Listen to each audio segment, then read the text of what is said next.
इन्फॉर्मा markets India द्वारा आयोजित CPHI और पी मेक इंडिया का 17वां संस्करण आज दिल्ली के इंडिया एक्सपो सेंटर में शुरू हुआ, जो 26 से 28 नवंबर 2024 तक चलेगा, जिसमें भारतीय फार्मा उद्योग की मजबूत क्षमता का प्रदर्शन किया गया।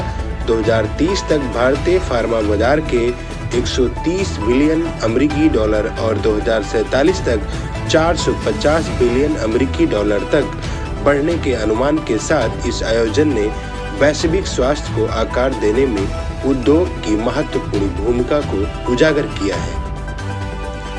इन्फॉर्मा मार्केट्स इंडिया के प्रबंधक निदेशक योगेश मद्रास ने मीडिया से बातचीत करते हुए बताया कि भारत पहले दवाओं को दूसरे देशों से आयात करता था, लेकिन अब भारत ने कोविड के समय में दूसरे देशों को दवाओं भेजकर साबित कर दिया है कि भारत के डॉक्टर साइंटिस्ट खुद सक्षम हैं। इस प्रदर्शनी में अमेरिका, UAE, दक्षिण कोरिया, जापान और यूनाइटेड किंगडम सहित 120 से अधिक देशों के 2000 से अधिक प्रदर्शकों और 50,000 से अधिक विजिटर्स को एक साथ लाते हुए यह एक्सपो नवाचार और सहयोग के लिए एक गतिशील केंद्र के रूप में कार्य करता है।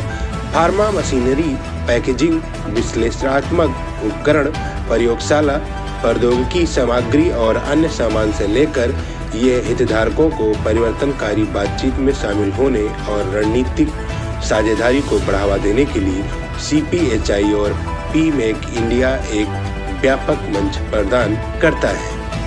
जैसे उस समय की बात करें तो पहले भारत को मेडिसिन बाहर से इंपोर्ट करनी होती थी, आज वो एक्सपोर्ट कर रहा है, क्या कहेंगे आप?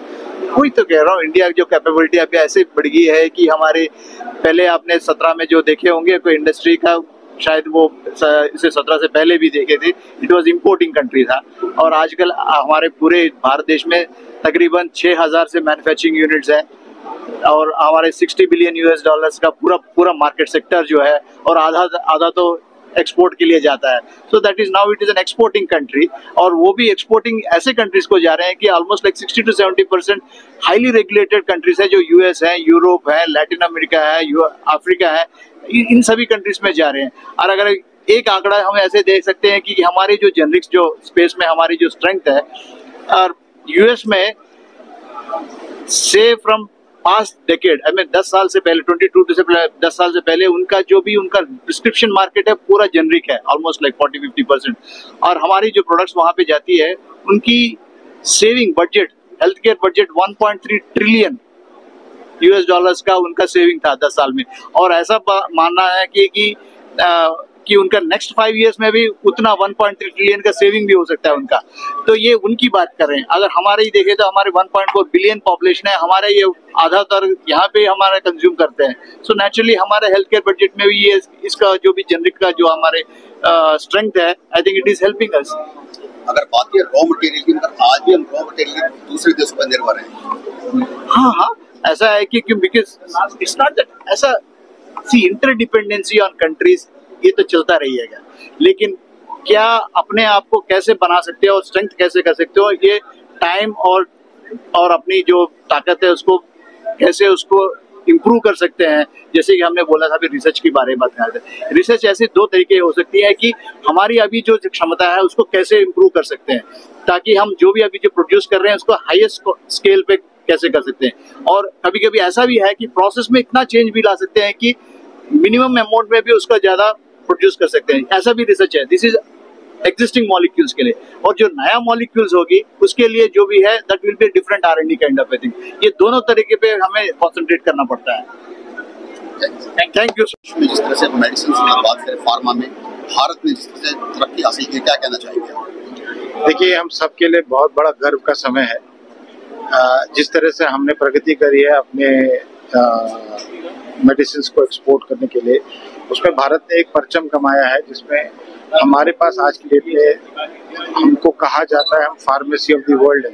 वो इसीलिए कहा जाता है कि अगर दुनिया में आप कहीं भी जाएंगे, जेनरिक मेडिसिन में भारत का एक बहुत बड़ा योगदान रहा है दुनिया में किसी भी कोने में।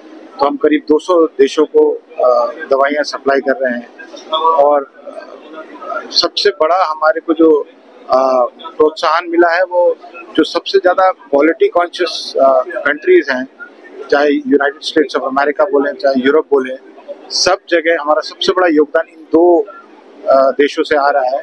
तो वो ये भी बताता है कि हम ना ही कॉस्ट इफेक्टिव मेडिसिन बना रहे हैं बल्कि हम एक क्वालिटी ड्रिवन मेडिसिन बना रहे हैं।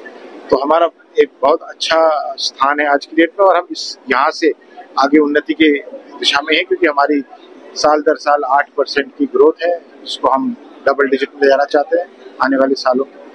अगर बात करें कुछ समय पहले भारत कुछ मेडिसिन को इंपोर्ट करता था, आज वो एक्सपोर्ट कर रहा है और भारत अब आत्मनिर्भर भारत बनता जा रहा है। आने वाली जनरेशन को क्या मैसेज देना चाहिए? देखिए, हम सबको बहुत फक्र होना चाहिए इस बात पे कि 2020 में सरकार ने product linked incentive scheme pharmaceutical sector में इंट्रोड्यूस की। इसके पीछे तात्पर्य क्या था? इसके पीछे तात्पर्य ये था कि हम दवाइयाँ तो एक्सपोर्ट कर रहे थे, पर उस दवाइयों को बनाने के लिए जो रॉ मटेरियल है वो हम इंपोर्ट कर रहे थे। तो अगर आत्मनिर्भर बनना है तो स्टार्टिंग से लेके एंड तक सारी वैल्यू चेन आपकी हिंदुस्तान में हो, इंडिया में हो, भारत में हो, तो उसका फायदा है आपको। आप कह सकते हैं कि आप एकदम आत्मनिर्भर भारत में बैठे हैं। तो सबसे बड़ा जो देश को कंसर्न था वो ये था कि हमारी तो रिलायंस रॉ मटेरियल की दूसरे देश में है, कल परसों वहां से कुछ होता है तो हम तो यहाँ कुछ नहीं कर सकते, सारी मशीनें बेकार, सारी दवाइयाँ बना ही नहीं सकते क्योंकि रॉ मटेरियल नहीं आ रहा है। इसको देखते हुए इसके मद्देनजर ठीक कोविड से पहले जब लॉकडाउन शुरू हुआ था उससे पहले हम ये काम शुरू कर दिया था 2018-19 में। एंड वहाँ हम उस नतीजे में पहुंचे थे कि अगर हमको आत्मनिर्भर बनना है तो हमको कितना इंसेंटिव किस दवाई की किस कैटेगरी में देना पड़ेगा।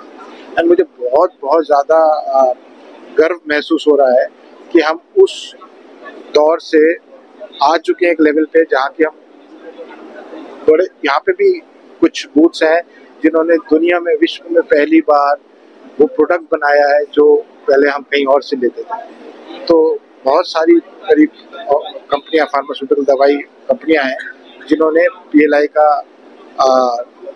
एडवांटेज लिया और आज की डेट में हम अब खुद वो दवाइयाँ स्टार्टिंग मटेरियल से लेके फॉर्मुलेशन तक सब कुछ हम अब हिंदुस्तान में बना रहे हैं।